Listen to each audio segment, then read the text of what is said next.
Bab 15. Minem si pemerah susu sekarang tinggal di dalam gedung. Mama mengenalkan cucunya pada Minke. Namanya Rono.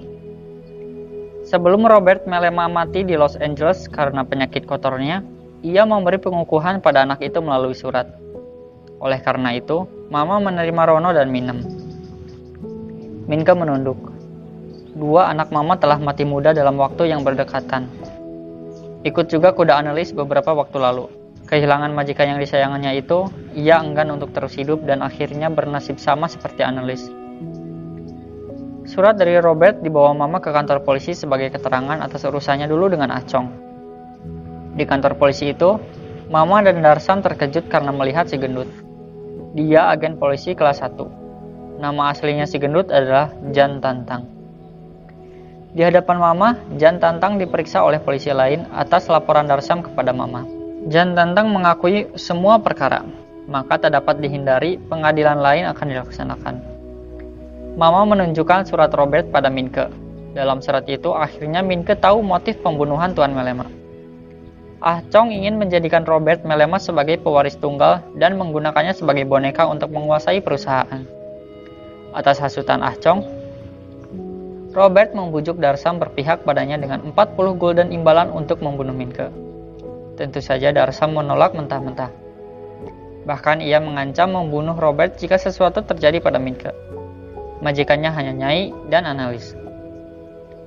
Pengadilan itu dibuka kembali. Perhatian publik tidak begitu banyak. Satu koran tetap memuat kasus ini, koran Nizman. Pada halaman pertama, tercetak potret Annelies dengan judul wanita cantik kurban perebutan harta warisan. Koran itu tidak menulis berdasar empati. Mereka menjual perasaan Minke dan Mama untuk keuntungan-keuntungan yang Nizman semprotkan ke muka Minke dengan bangganya. Minke semakin muak dengan tingkah pers, khususnya Nizman.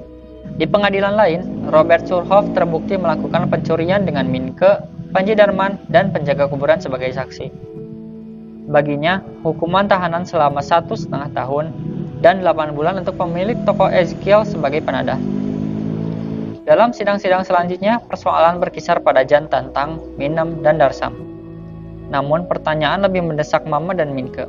Pengadilan sepertinya ingin membuat Mama, Minke, dan Darsam terlihat melakukan suatu persekongkolan.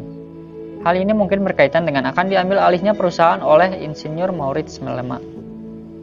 Mama dibuat menjadi figur yang buruk sehingga ketika Maurits mengambil alih perusahaan, khalayak akan berpihak padanya.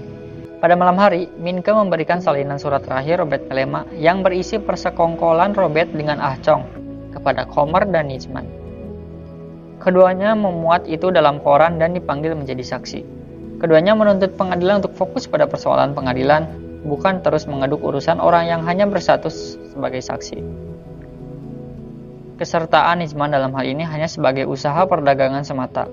Akhirnya, Ah Chong dijatuhi hukuman gantung sampai mati, namun dia mati lebih dulu karena sakit. Perkara Ah Chong Robert Melema selesai. Perkara Jan Tantang ternyata sandiwara keterlanjuran. Jan Tantang diperintahkan Tuan Residen Bojonegara Herbert de la Crux untuk mengawasi Minke dan melaporkan semua tentangnya. Alasannya tidak Jan Tantang ketahui. Namun, Minke tahu hal itu diperlukan Herbert de la Crux sebagai salah satu studinya tentang terpelajar pribumi.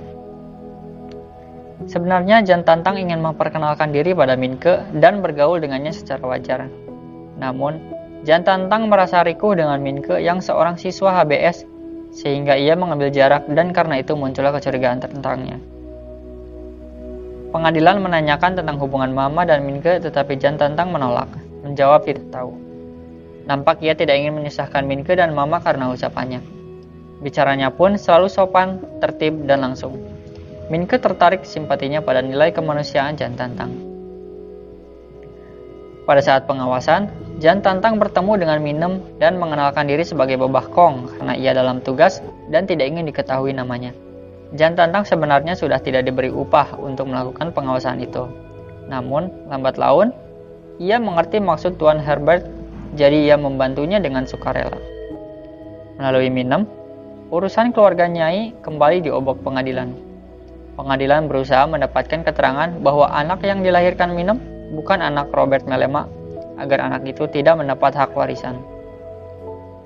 Hal itu dilakukan dengan menuduhkan bahwa sang ayah mungkin Darsam atau Minker. Pada peristiwa penembakan pun, pengadilan mencoba membuktikan adanya permusuhan bermotif seksual antara Jantantang dengan Darsam untuk memperebutkan cinta Minem. Namun pengadilan gagal. Akhir persidangan, Darsam sebagai penyerang dijatuhi hukuman 6 bulan penjara sedangkan Jantantang 8 bulan dan dipecat dari jabatan negeri.